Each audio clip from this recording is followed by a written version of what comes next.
I know you have seen a bar-style grow light before, but have you seen a 720-watt light with LEDs in the crossbars and also with no external driver? That is exactly what you are going to get with the Aevorium Edge X720.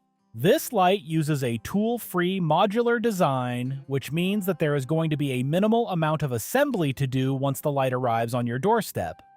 Unlike a lot of the lights we have looked at in the past, though, there are no external wires to worry about that connect the light bars to the crossbars. They just click easily into place. Before we pull out the light bars, however, we need to remove all of the extras that the light comes with. There is the instruction manual that will show you how to assemble the light and also connect it to other lights in a chain if you are lighting a larger space. There is the blue cable that you would use to daisy chain this light to another one, and finally the goodie bag. This is going to have the power cord, 4 ratcheting hangers, along with 4 plastic clips that you can use to keep the extra ratcheting hanger cord out of the way. Next up, we need to remove the 6 light bars from the box, and these are all the exact same, and you do not need to worry about which end of each light bar goes into which crossbar. You just click them in however you want to, which is really great. The bars all use the same 660 nanometer deep red, plus 3K to 5K white LEDs to maximize plant development and increase your yields. After that, we get to something really interesting, the 2 crossbars that also have the same integrated LEDs to give you more even light coverage across the entire canopy, which they are calling their dual side lighting. When we get to the PAR readings later in the video, this is going to lead to a lot of uniformity in the readings and no dark spot along the edges like you would see in some other lights. That is not the only interesting thing that is going on here, as you are going to notice that one of the crossbars is considerably heavier than the other.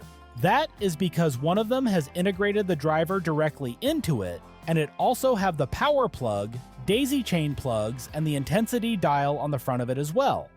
You will pretty much want this bar facing the front of your tent so that you can easily adjust the light intensity, so keep that in mind when installing it. Taking a closer look at the light bars themselves, you can see the golden finger connectors that are going to be on each side of the light bar. As I mentioned earlier, they are the same on each side, so you do not need to worry about which side goes to which crossbar. Here we have all 6 of the light bars next to each other, and as we pan across all of them, you can see the golden fingers on each end, along with all of the different LEDs that are on each bar. You can actually see that they are different colors even with the light turned off, as some look yellow, some look orange, and some look silver. The silver ones are going to be the deep red light, while the orange and yellow will be the different white LEDs. Looking a little closer at the crossbars, and you can see the rows of LEDs on the one that is facing us, while the closer one is the driver unit that has all of the connectors and controls. I can appreciate the simplicity of a light with a dial that turns from 0 to 100, as simple things are usually less prone to breaking. One thing to remember is that the light won't actually turn on until you get to about 10% on the dial, so from 0 to 10 is where you will leave it to actually have the light off. When you flip the crossbars over, you can see that the driver's side of the light actually has an electrical connection for each of the bars, which is what you would expect to see. You will also notice that there are 2 hanging points on each crossbar, and this is where you will attach the ratcheting hangers in the tent. Looking at the other crossbar though, you will notice that there are only electrical connections on the 2 at the very ends, although it does also have 2 hanging points of its own. Now, it is finally time to assemble this light, and it is going to take about 30 seconds. Just grab one of the light bars, position it between the 2 crossbars so that the orange clips line up, and just push straight down until it clicks into place, first on one side and then on the other. The really great part about a system like this is that if one of the bars ever does happen to fail, you don't have to replace the entire light. You can just reach out to Aevorium support and have them send out a replacement light bar, which should take almost no time at all to swap out without even having to remove the entire light from the tent to do so. With the light fully assembled, I went ahead and installed it into our 4-foot by 4-foot grow tent. This light is powerful enough to be used inside of a 5-foot by 5-foot grow tent, but a 4x4 is the largest that I currently have, so we will just have to test it out in here. First up, we are going to be measuring the par levels with the Aevorium Edge X720 hung at 12 inches above the sensor, and if you look at the par map on the right side of the screen, we are showing both the size of the grow space along with the orientation of the light in that space. The green square is the 4-foot by 4-foot shape of the tent, but I am also showing the rough size and shape of the light itself with the gray shape in the center of the map. This light is around 44 inches by 44 inches, which means that there is only going to be a couple of inches of space between the edges of the light and the tent walls. The crossbars are across the door of the tent, with the other one being across the back of the tent. The central area is sitting at right around 1260 par, with the levels across the entire center of the tent being very even. However, as we get to the outer edges of the tent, we are going to see a bit of a drop-off down to around 1000 par, with between 650 to 700 in the far corners.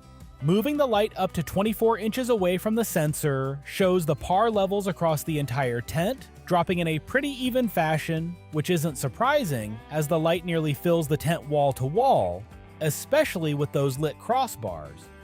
The light levels in the center of the canopy at both 12 and 24 inches are going to be too high for most plants, and it can also be a real pain to work on your plants under a light that is this close anyways. If you do want to use them at this hanging height, however, I would really recommend using the dimming function to reduce the brightness, as you have a real chance of light burning your leaves with par levels over 1000, which is what you will be seeing with the light hung this close. Looking at the power draw of this light, we were pulling 720 watts from the wall with it turned all of the way to 100%, and we tested it at all of the available light levels as well to give you an idea of how much power it will pull from the wall at different settings. With the dial set to 80, the light was pulling 680 watts from the wall. When we moved it to 60 on the dial, the light was pulling 515 watts. With the dial set to 40, the light was pulling 364 watts from the wall. Moving the setting down to 20 on the dial brought the power draw to 193 watts. Finally, at the minimum of 10%, it was pulling 87 watts from the wall. Next up, we are going to move the light to 36 inches above the sensor, and in the center of the tent we are still going to see just under 900 par, while it is going to be between 600 and 700 par around the edges of the space, which are still great numbers. This would be a really great spot to hang the light for a lot of the things that folks are going to typically be growing in a tent like this, especially with being able to dim the light to your desired level. We did a lot of measurements with the light dimmed as well, which is what the par X numbers that you see are for. With the light hanging at 36 inches like this, the center par level is at 874 with the light turned all the way up. The way to figure out what the levels would be at a different setting is to multiply the par reading by the par X number that matches the setting that you want. Let's say that we have the light set to 60 on the dial, then we would multiply 874 by the par X number, which for 60 would be 0.73, giving us 638 par. You can do that with any of the readings on these charts, and that should get you pretty close to the right par level. Finally, we are going to take a look at this light hung at 48 inches above the sensor.